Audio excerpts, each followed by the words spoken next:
রাধে রাধে। আজকে আমি শ্রাদ্ধে আমিষ খাবার নিয়ে যে নিষেধাজ্ঞা শাস্ত্রে লেখা আছে সেটা নিয়ে আমি একটু বলবো। শ্রাদ্ধে ডিম, মাংস, মাছ, হ্যাঁ, এগুলো নিষিদ্ধ।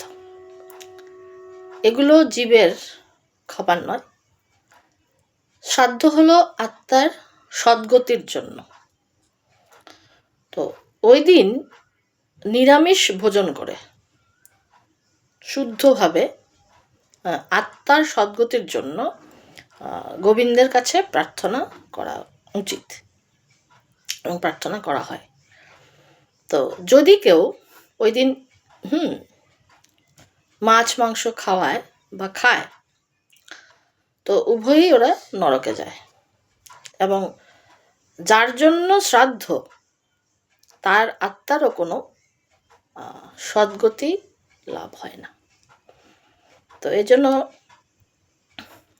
শাস্ত্রে শ্রাদ্ধে আমিষ খাওয়া নিষিদ্ধ করেছে। তো এটা আমরা অনেকেই জানি না,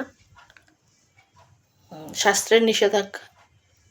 তো এটা মেনে চলা উচিত, কারণ যার জন্য শ্রাদ্ধ করছি তার আত্মার সদ্গতি যদি না হয় তাহলে এই শ্রাদ্ধের কোনো ফল নেই, কোনো লাভ নেই।